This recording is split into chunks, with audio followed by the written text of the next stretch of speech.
Привіт усім! Вітаю вас на Ніна Україна, зі мною Джесіка. Hello. You're from Chicago, right? Yeah, I was born in Chicago, but I've lived in Ohio since I was 2 or 3 years old. What's your favorite place in Chicago? I actually love the museum. I went to the museum a couple times. I think I went by myself when I was in college. I visit my family in Chicago a lot, and yeah, really nice. They have a really nice museum. I also love Art museum? Yeah, art museum. Yep. I also love like the music bars, though, like especially like jazz place called Andy's, and I love jazz, and it was the best jazz I've ever heard in my life, like live. So yeah, those are probably my favorite 2 places.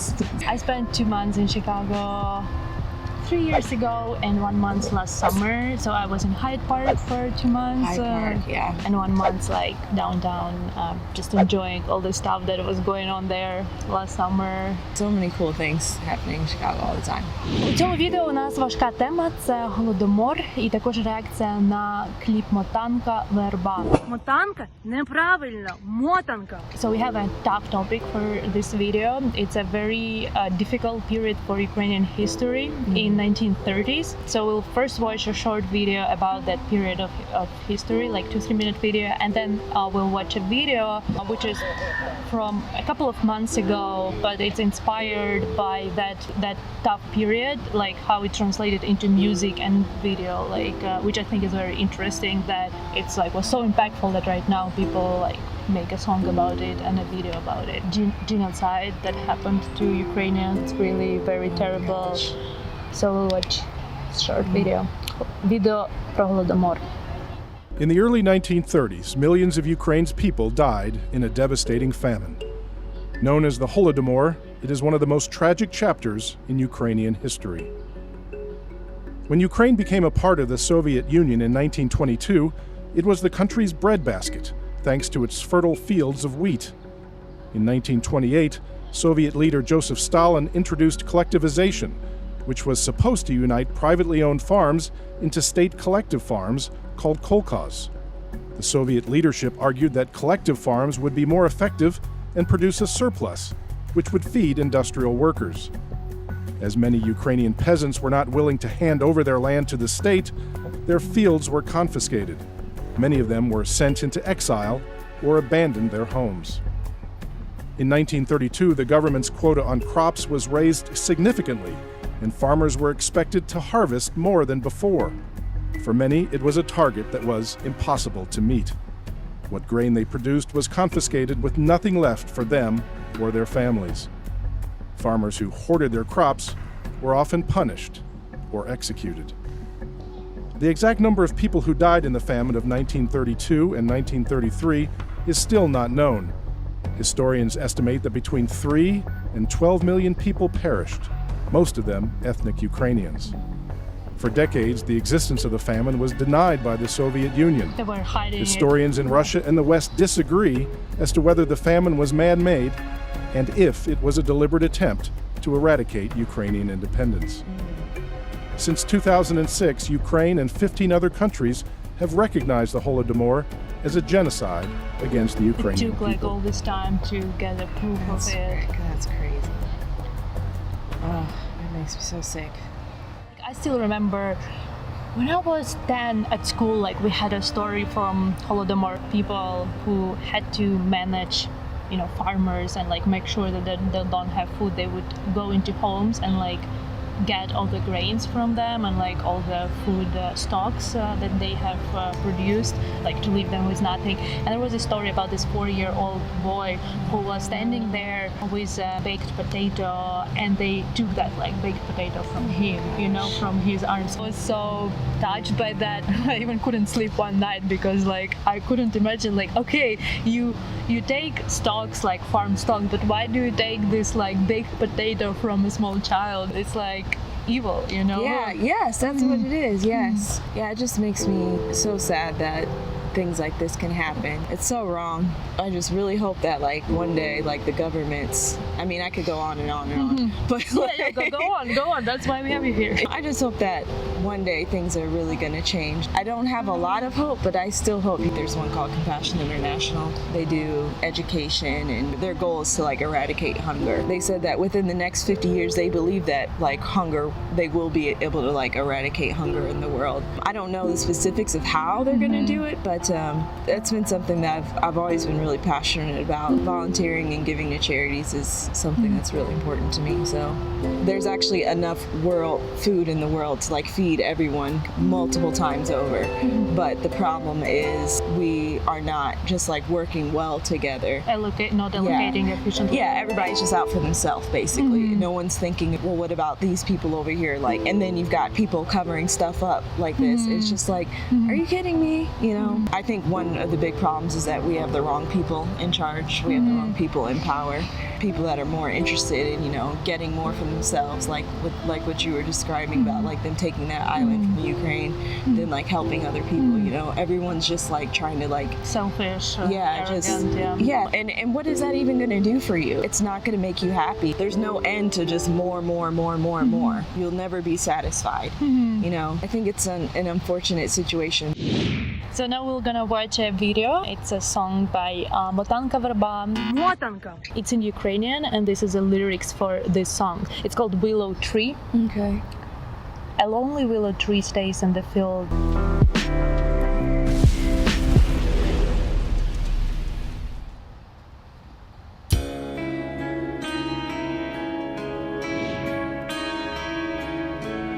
The willow tree. Is it in English? It's in Ukrainian, yeah. That's why you showed me the words. So yeah.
So it could be like unborn child, you know, yeah.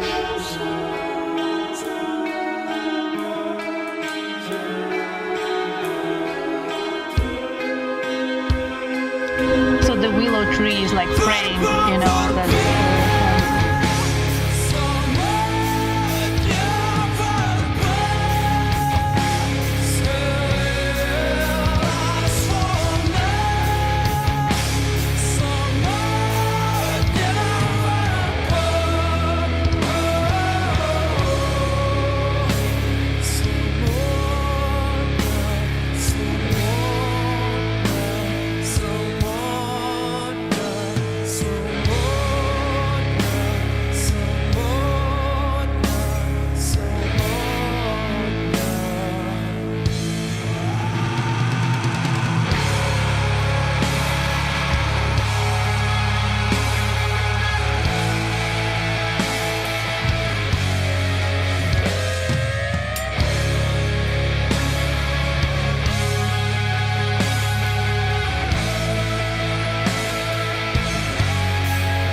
it seems to me like this is kind of like an artistic picture of like what people are going through emotionally and like what they're experiencing.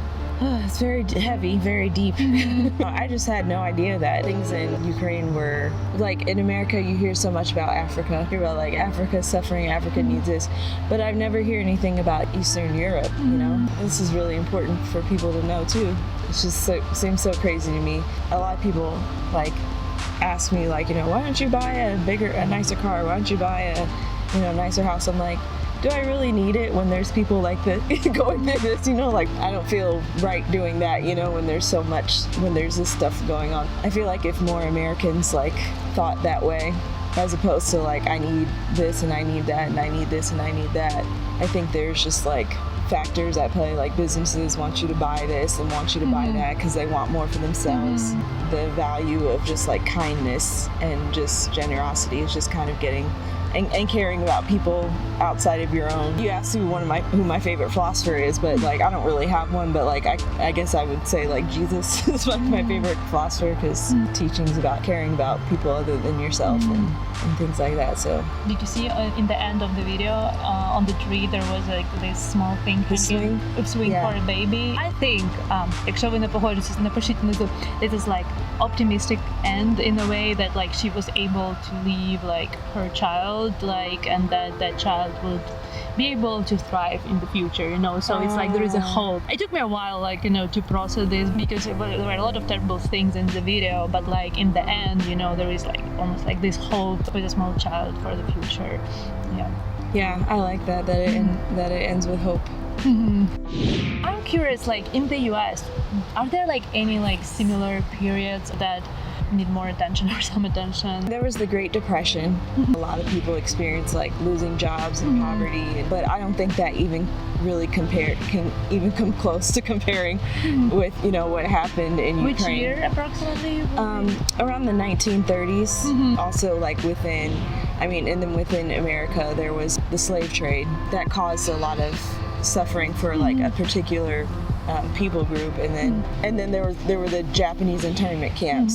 Most of the suffering that happened in America, I think, happened to specific groups Who came to the US maybe later? Or, yeah, I see. exactly. Yeah, It's like the people who came the earliest, like in 15th, 16th century, they were like almost in an advantage compared to people who came to the exactly, US later exactly. centuries. Yeah, Native Americans went through a lot here. Japanese Americans, African Americans. I feel like it's almost like the opposite. Like in the US, those people who come to American territory, they suffer. But in Ukraine, it's like whenever people come to Ukrainian territory, then like Ukrainians suffer, but those people like take advantage of them. Wow. You know, like Wow, that's interesting. I think the main thing that people say is a problem in America right now is like human trafficking, like sexual slavery, like of children. Toledo, Ohio actually was one of like, which is just like a couple hours north of here is supposed to be, or at some point in time was like one of the worst, within the past 10 years was like one of the worst places for like kids being kidnapped and like being sold into like, you know, sex slavery. So that's a thing that is a big problem right now. Thank you so much for watching this and thank you for your thoughts. It's really, really very interesting. I think Ukrainians would be very curious to like know what you think about this. Дуже дякую вам за перегляд. А ми дуже скоро побачимо з вами у наступному відео. І якщо ви ще не підписані, обов'язково прямо зараз підпишіться і поставте лайк, якщо вам було цікаво дивитися це відео. Па-па!